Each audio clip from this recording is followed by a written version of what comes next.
يريد الله بكم اليسر ولا يريد بكم العسر. السلام علیکم ورحمۃ اللہ وبرکاتہ. بسم اللہ والحمد للہ والصلاة والسلام علی رسول اللہ. اما بعد قال اللہ تبارک وتعالی رضی اللہ عنہم ورضوا عنہ وقال فلا يخافون لومۃ لائم. صدق اللہ العظیم.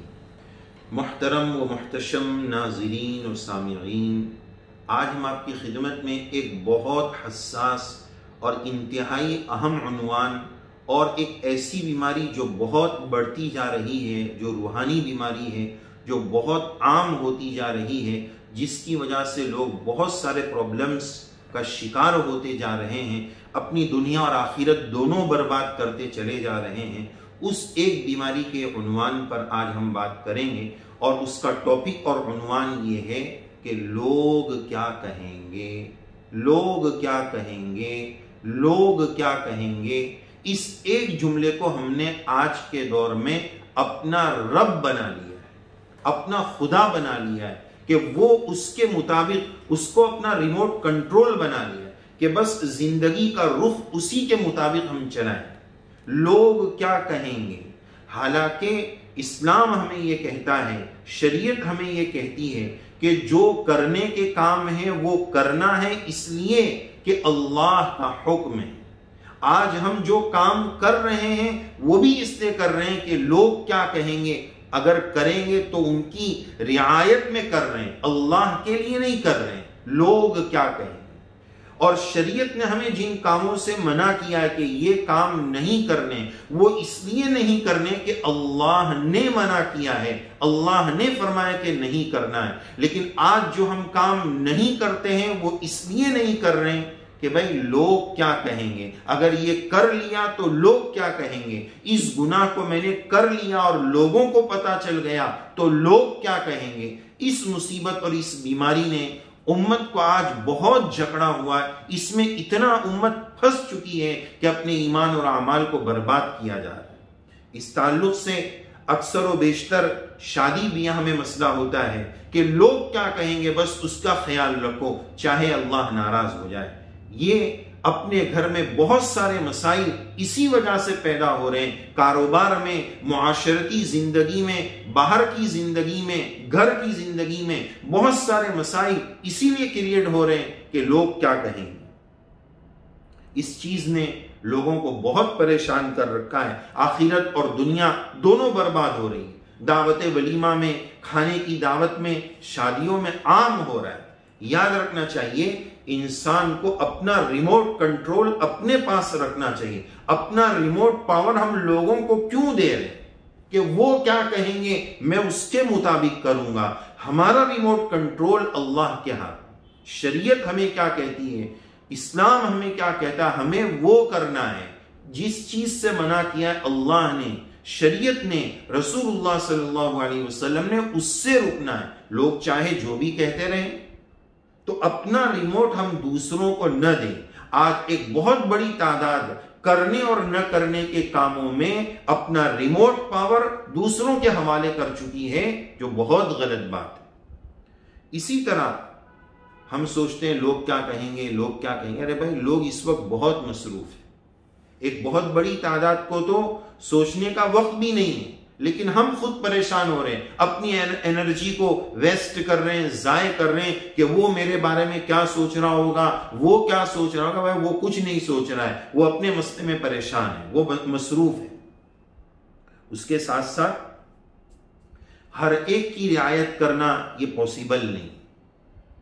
ہم نے وہ مشہور کہانی سنی ہے جو سچا واقعہ نہیں ہوگا لیکن عبرت کے لیے، اس ٹاپک کے لیے بہت اہم ہے، کہ وہ باپ اور بیٹا جا رہے تھے اور سواری کے طور پر ان کا گدھا ان کے ساتھ تھا. تو بچہ جو ہے وہ سواری پر بیٹھا ہوا تھا اور ابا چل رہے تھے. تو ایک مجمع کہنے لگا کہ دیکھو کیسا بے شرم بیٹا ہے کہ خود سواری پر بیٹھا ہے اور باپ کو پیدل چلا رہا ہے. لوگوں کی بات سے وہ متاثر ہوئے، پریشان ہوئے. بیٹا اتر گیا، باپ چڑھ گیا گدھے پر، سواری پر. ایک دوسرا مجمع آگے ملا، انہوں نے کہا کہ کیسا بے رحم باپ ہے کہ اپنے بیٹے کو چلا رہا ہے، خود سواری پر سوار ہے، اب پریشان کہ اب کیا کیا جائے۔ تو پھر دونوں سوار ہو گئے تو تیسرا مجمع ملا، بولے کیسے بے رحم جانور، بے رحم لوگ ہیں کہ جانور پر ان کو رحم نہیں، سواری پر رحم نہیں، دو جان ایک معصوم سی جان پر سوار ہو کر چل رہے ہیں، ان کو عقل نہیں ہے، بے رحم لوگ ہیں۔ اب وہ لوگ پریشان ہو گئے، کریں تو کیا کریں؟ پھر دونوں پیدل چلنے لگ گئے تو پھر ایک مجمع ملا کہ کیسے بے شعور لوگ ہیں، سواری ساتھ میں ہے لیکن اس کو بھی چلا رہے ہیں، خود بھی پیدل چل رہے ہیں، سواری ہو کر اس پر سوار نہیں ہو رہے ہیں، کیسے لوگ ہیں؟ تو لوگ کیا کہیں گے، لوگ کیا کہیں گے، لوگ کیا کہیں گے، لوگ کیا سوچیں گے؟ اس میں آخر کار وہ اتنے پریشان ہوئے کہ پھر انہوں نے دونوں ٹاٹیے، آگے سے لڑکے نے دونوں پاؤں پکڑے، پیچھے سے گدھے اور سواری کے باپ نے دونوں پاؤں پکڑے اور اس کو اٹھا کر لے کر چلنے لگے، تو لوگ اور ہنسنے لگے۔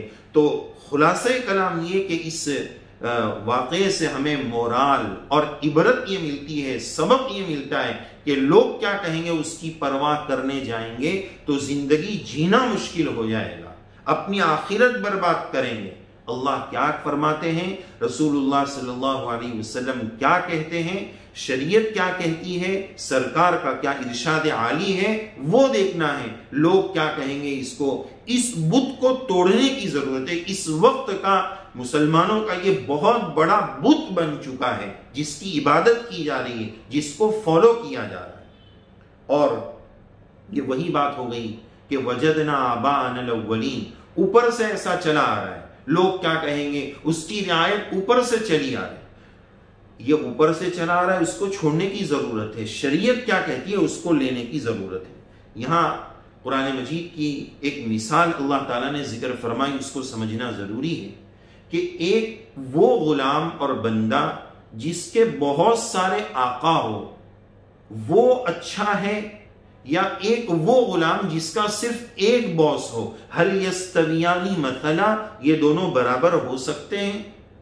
تو ہم نے کیوں اتنے سارے خدا بنا رکھے ہیں کہ وہ کیا کہے گا، وہ کیا کہے گا، وہ کیا کہے گا، ایک رب کیا کہیں گے، کیا فرماتے ہیں وہ دیکھنا ہے۔ اتنے سارے کیوں ہم نے خدا بنانے؟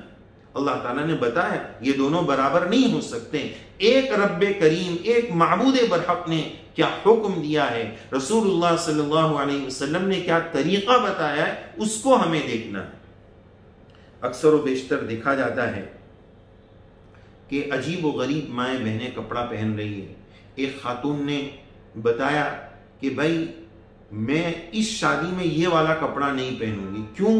انہوں نے بتایا کہ 1 سال پہلے جب میں شادی میں گئی تھی تو یہی کپڑا پہن کر گئی تھی، اور اس شادی میں وہ لوگ آئے تھے جو آج بھی آنے والے، انہوں نے میرا یہ کپڑا دیکھا ہے، تو اگر آج بھی پہن کے جاؤں گی تو وہ پھر دیکھ لیں گے۔ تو یعنی لوگ کیا کہیں گے کہ وہی کپڑا پہن کے آ گئے۔ ارے بھائی 1 سال پہلے کا کس کو یاد ہے؟ یہ میں نے مصیبت اپنے لیے بنا رکھی ہے، ان کو تھوڑی یاد ہوگا۔ اچھا، اس طرح کے لباس پہن رہے ہیں کہ بھائی ایسا لباس پہن رکھا ہے کسی لیڈی نے اور خاتون نے کہ اس لباس کو سنبھالنے کے لیے 2 لوگوں کی ضرورت ہے۔ اس لباس کو پہن کر آپ کچھ کھانا نہیں کھا سکتے، بس ویڈیو بنوا سکتے ہیں، فوٹو کھینچوا سکتے ہیں۔ 2 گھنٹے کا وہ لباس ہے، پوری زندگی میں وہ لباس صرف 2 گھنٹے کے لیے پہن رہے۔ کیوں پہنے؟ لوگ کیا کہیں گے، لوگ اچھا کہیں گے، لوگوں کو دکھانے کے لیے۔ اپنی صلاحیتیں، اپنی پریشانیاں سب مول لے رہے ہیں لوگوں کے خاطر، کہ بس لوگوں کے اندر میں اچھا رہوں، لوگوں کا خیال رکھنا ہے۔ شادی میں اس لیے جانا ہے کہ نہیں جاؤں گا تو لوگ کیا کہیں گے، چاہے وہاں گناہ کے کام۔ تو اس بت کو نکالنے کی ضرورت ہے۔ گناہ نہ کرنا، کوئی کام نہ کرنا، وہ بھی اس لیے کہ اللہ کا حکم ہے، اس لیے نہیں کہ لوگ کہیں گے کہ ایسا گناہ کر لیا۔ کوئی کام کرنا ہے وہ بھی اس لیے کرنا ہے کہ اللہ کا حکم ہے، چاہے لوگ جو بھی کہتے رہے اس کی ہمیں پرواہ نہیں کرنی۔ ایک صاحب داڑھی نہیں رکھ رہے، اس سنت پر عمل نہیں کر رہے، رکھ لیا تو لوگ بولیں گے کیا ملا صاحب بن گئے، لوگ کیا کہیں گے۔ یہاں بھی وہ مصیبت آ گئی۔ ایک بہن، ایک خاتون دین سے متاثر ہو کر پردہ کرنا چاہتی ہے، نہیں کر رہے، کیوں؟ لوگ کیا کہیں گے کہ ملانی آپا بن گئے، فلاں بن گئے۔ ایسا ہو گیا تو بس بحیثیت مومن مجھے یہ دیکھنا ہے کہ رب تعالی کیا فرماتے ہیں، شریعت کیا کہتی ہیں۔ اس بت کو مار ڈالنے کی، ختم کرنے کی ضرورت ہے کہ لوگ کیا کہیں گے۔ رب اور خالق کی خوشی اور اس کی ناراضگی ایک مومن کے لیے سب سے بڑی چیز ہے۔ تو پوری بات کا خلاصہ، اللہ کی رضا، اللہ کی خوشی، اللہ کی ناراضگی میرے لیے بہت اہم ہے۔ چاہے لوگ کیا کہیں گے، کیا سوچیں گے، وہ ناراض ہوں گے، وہ خوش ہوں گے، اس بت کو مارنے کی، ختم کرنے کی ضرورت ہے۔ اللہ تعالیٰ اس کو دنیاوی اینگل سے بھی کہ اپنا ریموٹ دوسروں کو ہم کیوں دے رہے ہیں، اس حیثیت سے بھی سوچنے کی ضرورت ہے، اور بحیثیت مومن قرآن و سنت کی روشنی میں بھی اس بات کو سمجھنے کی ضرورت ہے۔ اللہ تعالی ہم سب کو صحیح سمجھ نصیب فرمائے، دین کا صحیح شعور نصیب فرمائے، آمین یا رب العالمین۔